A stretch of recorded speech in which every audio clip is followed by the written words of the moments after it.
bienvenue sur le plateau de Bonjour chez vous, où la joie et la bonne humeur. Il est le roi des rois, il est le seul Seigneur. Evelyne, son nom est Jésus. Jésus. Ok, on bon? arrête ça là, Evelyne, on arrête là. C'était le chant Priez de la pour moi. semaine. J'ai non seulement Stéphane Caddy qui s'est très bien tenu jusqu'à présent puisqu'il y avait Aurélie, mais je savais que si Frank était là, c'était fini. C'était terrible. Ah, wow, ça va être une bonne semaine. Mes deux boutons train sont réunis pour cette émission. Oui, ça va être une bonne semaine. Elle a commencé déjà, même quand C'est t'étais pas vrai, là. Il c'est se spécial. passe des choses quand t'es pas là, Frank. Est-ce que c'est mieux quand je suis pas là, Evelyne? Je ne répondrai pas à cette question. Selon de nombreux téléspectateurs, non. Ah, Non. Yes, Frank. Quand Frank est pas là, Frank nous manque. Et quand Frank est là, on aime ton humour, ta bonne bon. humeur. Mais nous aussi, on aime ça. Nous aussi.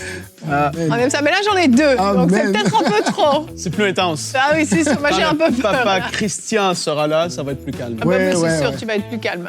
Ce sera Ça va demain. être sérieux. Il y aura la sagesse. Il y aura Demain, la c'est sagesse. ton papa qui est avec nous. Yes. Demain. Mais aujourd'hui, parlons d'aujourd'hui, puisque Eh nous ouais. sommes aujourd'hui. C'est une suite de notre émission d'hier. Vous le savez, on a parlé de comment résister au diable. Hier, comment le faire fuir loin de nous. Et on a lu le verset de Jacques 4,7 qui nous disait « Soumettez-vous donc à Dieu et ensuite résistez au diable et il fuira loin de vous. » Et comme je vous l'avais dit hier, on va parler aujourd'hui de la soumission. Pourquoi est-ce si difficile d'obéir à Dieu? Qu'est-ce qui nous empêche de dire oui et amen à ce que le Seigneur nous dit? Et puis comment, surtout, apprendre à lui obéir? Surtout. Et Stéphane, dans la rubrique Réponse d'expert, parce que tu es un expert aujourd'hui, tu aimes bien cette Yes. étiquette-là? Ouais, ça va, va c'est très sérieux. Ça fait Oui. très. C'est lourd à porter. Ouais, expert, ça fait. Ça, C'est lourd. t'aurais pu mettre une cravate, je trouve. Franck, là, il l'aura arraché. Hein. C'est sûr. Il m'a délivré des cravates, je peux pas en mettre. C'est vrai que c'est toi qui l'as délivré les C'est cravates. vrai, Stéphane? Ouais. Délivré des costumes, des cravates. Il est plus à On peut l'aise. mettre des maintenant. baskets maintenant pour les cultes et tout, c'est bien. C'est une On va de transformation. gloire en gloire. Hein. Est-ce que tu es prêt pour ta rubrique, Stéphane? Yes, je suis Bah, prêt, ça, Frank. C'est- Mais j'ai Beaucoup de même gens pas dit. regardent. Yes. J'ai même pas dit c'était quoi sa rubrique, si vous permettez. Vas-y, Evelyne, excuse. On va voir en quoi la vie de Jésus nous enseigne l'obéissance. Amen. C'est un bon terrible. sujet. Ah, très bon. C'est un sujet super. On va être bénis. Amen. Alléluia. Amen. Allez, on va commencer tout de suite avec Vite. toi, Frank. Vite, le plus vite possible dans la pensée du jour.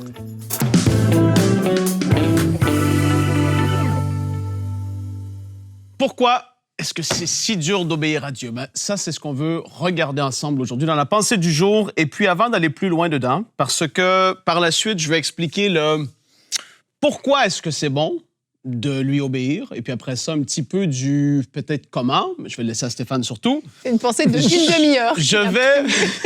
Non, c'est très rapide, tu me connais, Evelyne. C'est très rapide. Première chose que je veux établir, et je veux qu'on soit tous d'accord, vous tous qui suivez. Tout le monde, Psaume 23, verset 1. Psaume de David, l'Éternel est mon berger, je ne manquerai de rien. Si vous êtes d'accord, vous dites Amen. Amen. Stéphane est d'accord. Evelyne, toi? Je suis en train de boire. Ah, Amen. OK, Amen. Il me fait prendre du repos dans des pâturages bien verts. Ça, c'est la seconde 21. Il me dirige près d'une eau paisible. Il me redonne des forces. Il me conduit dans les sentiers de la justice à cause de son nom. On voit comment Dieu est bon, qui veut de bonnes choses pour ses enfants. Et j'avais même fait dans le passé une rubrique. Vous pourrez aller fouiller dans les 1500 émissions de Bonjour chez vous qui ont été faites jusqu'à présent. Essayez de la trouver. J'avais fait le parallèle entre le psaume 23 et Jean 10.10. Parce que Jean 10.10, c'est comme un résumé. On revient à cette notion du berger qui veut de bonnes choses pour ses brebis. Amen. Le voleur, il vient pour voler, égorger, détruire. Mais moi, je suis venu avec les brebis et la vie et qu'elle est en abondance. Yes. Ça résume tout ce qu'on a vu dans le psaume 23. Et là, tout le monde dit « Amen, je suis d'accord. Là, j'en viens à ma pensée. Le costaud de ma pensée, Evelyne. Si on est tous d'accord là-dessus, alors pourquoi est-ce que c'est si dur de lui obéir alors qu'on comprend qu'il veut notre bien? La première chose que je veux que tu puisses te rappeler aujourd'hui, c'est lorsque tu es en train de lutter avec le fait d'obéir à la parole de Dieu, rappelle-toi toujours que ton Père céleste, il est celui qui veut le plus ton bien. De tout le monde que tu peux connaître. Tu peux penser que tes parents veulent plus ton bien, que ton conjoint veut le... Non, Dieu veut tellement ton bien, à tous les niveaux. C'est extraordinaire. Il connaît toutes choses. Pourquoi est-ce que je lui obéirais? Ben parce qu'il veut mon bien. Il connaît toutes choses. Deuxièmement, il sait ce qui va t'arriver. Il connaît toutes les circonstances. Il sait les connexions qu'il veut que tu aies, etc. Il connaît toutes choses. Troisièmement, la route de l'obéissance sera où est-ce qu'il va y avoir sa présence. Ça met en action en ta faveur dans ta vie. C'est là où est-ce qu'il va y avoir sa provision. C'est là qu'il va y avoir l'entrée et même l'accomplissement de ta destinée. Alors que tu es dans l'obéissance, toutes ces choses vont se manifester. Rappelez-vous, il est le bon berger, il prend soin de nous. Et on est d'accord? Donc, on veut obéir à ce qu'il demande parce que ça va mener toutes ces choses. Maintenant, c'est vrai que mener une vie d'obéissance est celle où est-ce qu'on doit marcher par l'esprit. Parce que si on veut obéir à la parole de Dieu, on veut être des enfants obéissants, la chair veut quelque chose qui est contraire à l'esprit. Galates 5, je ne vais pas le lire, marchez par l'esprit. Vous n'accomplirez pas les désirs de la chair. La chair veut t'amener dans des sentiers contraires à la parole de Dieu et à la volonté de Dieu, alors que si tu marches par l'esprit, tu vas vouloir obéir à lui. Donc, je finis par 3 conseils. Garde-toi rempli de l'esprit. En étant rempli de l'esprit, marcher par l'esprit, c'est naturel. C'est pas compliqué.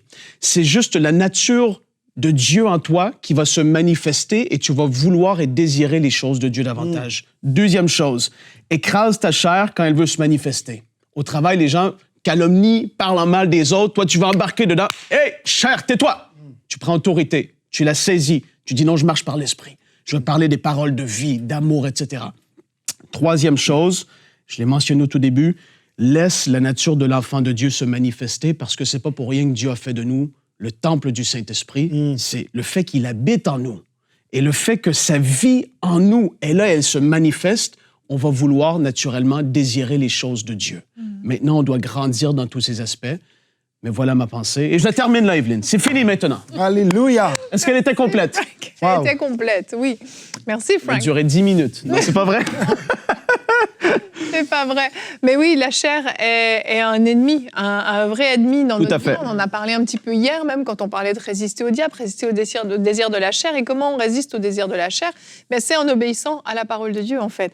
Quand on sait, effectivement, comme tu l'as dit, que Dieu veut notre bien, qu'il a le meilleur pour nous, bien lui obéir devrait être une évidence. Mais on le voit, la nature humaine est comme ça. Nos enfants... Voilà.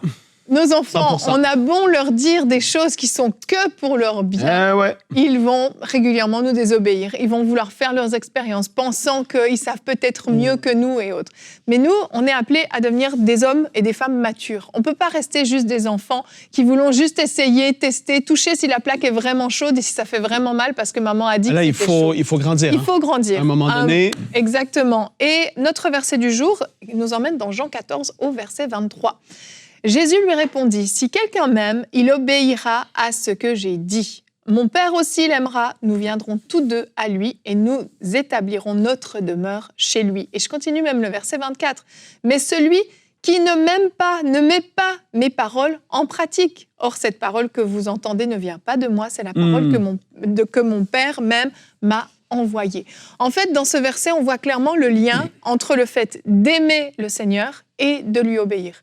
Et en fait, si on le prend à l'envers, eh bien, on comprend que si on n'aime pas Jésus, on lui désobéit. Mais tu ne peux pas dire « Seigneur, je t'aime, Seigneur, je t'aime, Seigneur, je t'aime » et quand il nous demande quelque chose dans sa parole, ne pas le faire. En fait, c'est incohérent.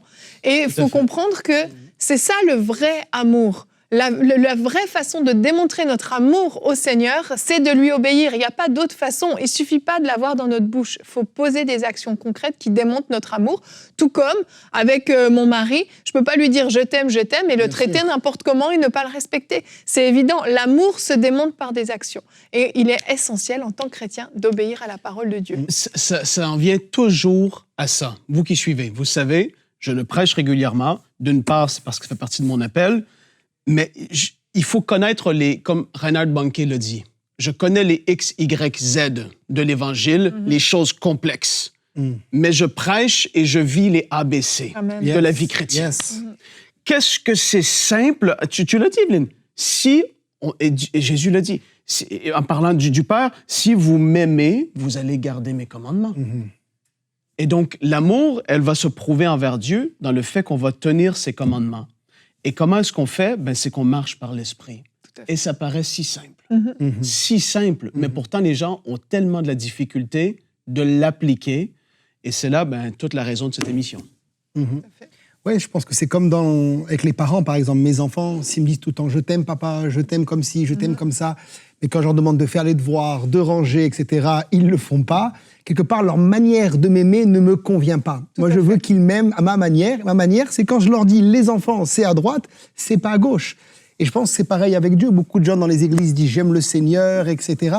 Mais ça va plus que l'aimer de manière sentimentale. L'amour amène un engagement, amène une obéissance.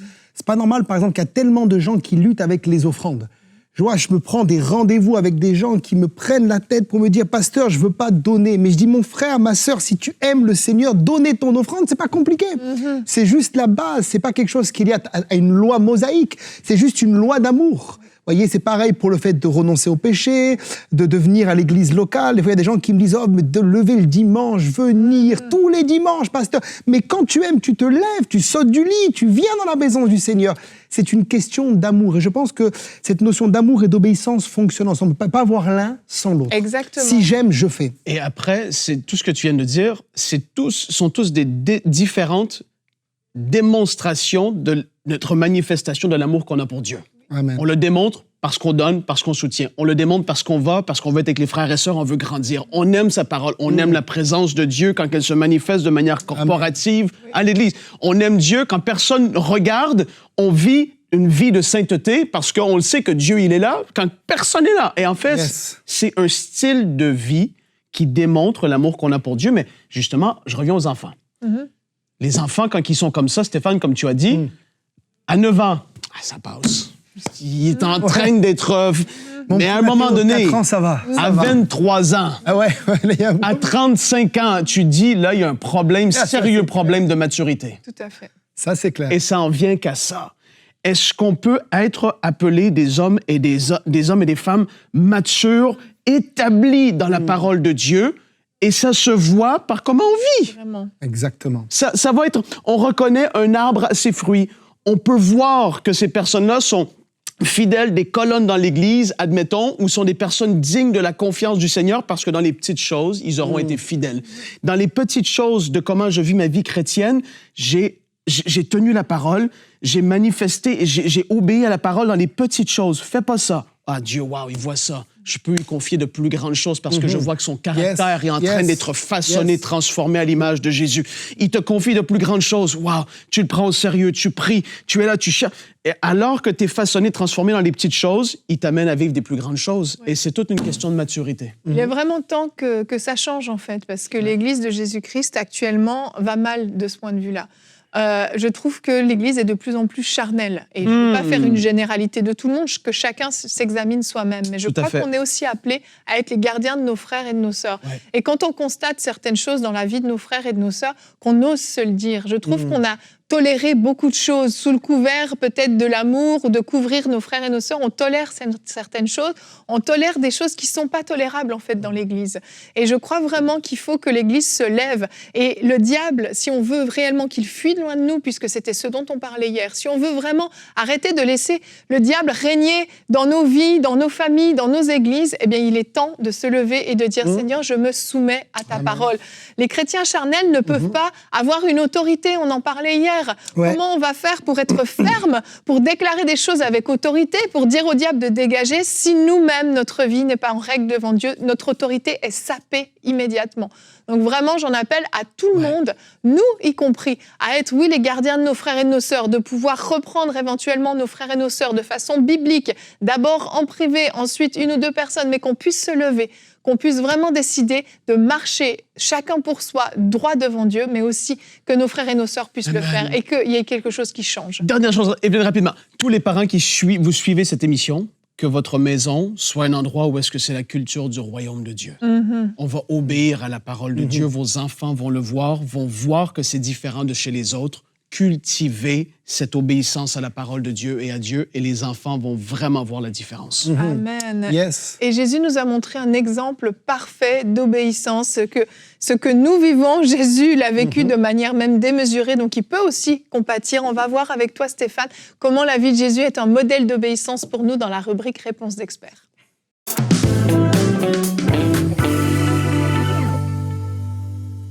Comme on l'a dit, je crois que c'est important de comprendre que l'autorité du chrétien vient aussi par l'obéissance. Nous avons lu hier Jacques 4,7 qui dit « Soumettez-vous donc à Dieu, résistez au diable et il fuira loin de vous. » Et on se rend compte que malheureusement, beaucoup d'enfants de Dieu n'ont pas l'autorité. Lorsque le diable vient les attaquer, vient les oppresser, vient les opprimer, ils n'arrivent pas à le repousser, à le rejeter, parce qu'il leur manque cette autorité, et cette autorité découle de l'obéissance. On a parlé hier, par exemple, des fils de Séva qui ont été frappés par un démon. Ils connaissaient Jésus, ils connaissaient Paul, mais ils ne les connaissaient pas parce qu'ils ne marchaient pas dans l'obéissance comme Paul lui-même marchait dans cette obéissance. On peut voir littéralement que dans la vie de Jésus, il avait une autorité qui lui venait du ciel, et cette autorité venait de son obéissance. Par exemple, dans l'évangile de Luc au chapitre 4, versets 33 à 36, il est dit là, il se trouva dans la synagogue un homme qui avait un esprit de démon impur et qui s'écria d'une voix forte, « À qui a-t-il entre nous et toi, Jésus de Nazareth? Tu es venu pour nous perdre. Je sais qui tu es, le Saint de Dieu. » Jésus le menaça, disant, « Tais-toi, sors de cet homme. » Et le démon le jeta au milieu de l'assemblée et sortit de lui sans lui faire aucun mal. Tous furent saisis de stupeur, ils se disaient les uns aux autres, « Quelle est cette parole ?» Il commande avec autorité et puissance aux esprits impurs et ils sortent. Et la bonne nouvelle que j'aimerais te dire, mon ami, c'est que cette autorité, il veut toi aussi, si tu marches dans l'obéissance, te la communiquer. Il veut te la donner, puisqu'il dira aussi que nous sommes appelés à chasser les démons en son nom. Maintenant, en ce qui concerne la vie de Jésus, on peut vraiment dire qu'il a obéi au Père en toutes choses. Amen. Par exemple, Hébreux 4 au verset 15 nous dit « Car nous n'avons pas un souverain sacrificateur qui ne puisse compatir à nos faiblesses. Au contraire, il a été tenté comme nous en toutes choses sans commettre de péché. » Et c'est vrai que Jésus, sur la terre des hommes, son ministère a duré 3 ans et demi. Il a connu la fatigue. Il a connu la faim, il a connu la soif, puisqu'à la croix, il s'écrira « J'ai soif ». Mais il a connu aussi toutes les tentations en ce qui concerne le péché. Et j'aimerais rappeler, quand on parle de Jésus pleinement homme, mais Jésus également pleinement Dieu. Ça veut dire que parfois on pense que Jésus, parce qu'il était pleinement Dieu, n'a pas lutté avec la tentation dans son corps en ce qui concerne le péché. Mais c'est faux. Il était aussi pleinement homme, puisqu'il a eu faim, puisqu'il a eu soif, puisqu'il était fatigué. Mais la Bible dit qu'il n'a jamais commis de péché. Il a résisté en toutes choses au péché. Et la bonne nouvelle, c'est que si tu demeures en lui, si tu marches avec lui, si tu es en communion avec lui, il peut te donner et il veut te donner, toi aussi, l'autorité de résister au péché. La Bible dit, et c'est Dieu qui dira à Caïn, le péché se couche à ta porte, mais résiste-lui. Il veut te donner cette puissance de résister sur la puissance du péché et la puissance de Satan. Et on voit par exemple que Jésus a pris le baptême. On trouve ça dans Luc 3, versets 21 à 23. Tout le peuple se faisait baptiser, Jésus fut aussi baptisé. Et pendant qu'il priait, le ciel s'ouvrit et le Saint-Esprit descendit sur lui sous une forme corporelle comme une colombe. Et une voix se fit entendre du ciel ces paroles. « Tu es mon fils bien-aimé, en toi j'ai mis toute mon affection. » Et j'aimerais rappeler le contexte de ce texte, c'est que Jésus se fait baptiser par son cousin Jean-Baptiste. Et en réalité, Jésus était le seul sur la terre des hommes qui n'avait pas besoin d'être baptisé. Puisque le baptême que Jean-Baptiste utilisait ou pratiquait était ce qu'on appelle un baptême de repentance. Ça veut dire qu'il appelait les foules à la repentance. Il dira « Repentez-vous, race de vipères ». Et en effet, dans la foule, il y avait sûrement des adultères, il y avait des gens qui trichaient, qui volaient avec les impôts, des gens qui mentaient, qui ne pratiquaient pas le Shabbat, des gens qui devaient blasphémer. Et Jésus vient au milieu de cette foule remplie de péchés. Ce sont des pécheurs. Lui, il est le juste. Il est l'unique, celui qui dira « Qui de vous me convaincra de péché ?» Et pourtant, il va se faire baptiser. Son cousin, on sait, Jean-Baptiste, va lui résister et lui dire « Non, tu n'as pas besoin d'être baptisé. C'est moi qui ai besoin d'être baptisé par toi. » Et regardez la réponse de Jésus. Dans Matthieu 3,15, il dira laisse faire maintenant, car il est convenable que nous accomplissions ainsi tout ce qui est juste, et Jean ne lui résista plus. Et c'est pour ça que dans la deuxième partie de Luc 3, versets 21 à 23, j'ai lu que le ciel s'est ouvert, que le Saint-Esprit est descendu sur lui sous une forme corporelle comme une colombe et que la voix du Père s'est fait entendre. Il a été oint ce jour-là. Il a reçu une autorité. Il a reçu de la puissance parce qu'il s'est humilié et parce qu'il a obéi. Et on sait que le ministère de Jésus, qui a été très court, 3 ans et demi, ministère terrestre très très court, a démarré juste après son baptême.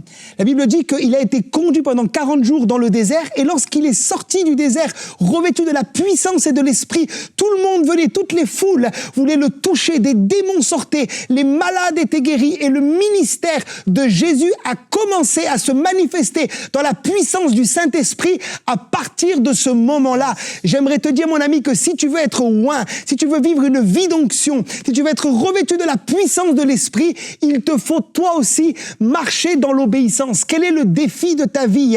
Est-ce que Dieu t'a demandé quelque chose à régler dans tes finances, dans ton mariage, dans ton église? Il y a tous des pas de foi qu'on est appelé à faire. Tant que tu résistes, il y a quelque chose qui va manquer à ta vie, qui va manquer à ton ministère, qui va manquer à ta famille. Mais c'est quand tu vas franchir ce Jourdain, quand tu vas obéir pleinement au Père, comme Jésus a obéi au Père, que tu vas sentir le ciel s'ouvrir sur ta vie et le Saint-Esprit venir te oindre. Oh, je sens que c'est une parole prophétique pour quelqu'un. Tu as besoin de t'humilier, tu as besoin de t'abaisser, tu as besoin peut-être de t'humilier devant ton pasteur. Il te demande de faire quelque chose que tu n'as pas envie de faire, mais quelque chose qui est louable, bien sûr, mais tu ne veux pas, tu veux des grandes choses, tu veux l'estrade, tu veux être vu, tu veux être connu, tu veux briller sur les réseaux sociaux. Mais mon ami, celui qui est fidèle dans les petites choses, alors Dieu pourra un jour lui confier de grandes choses. Et Dieu veut que tu démarres par là.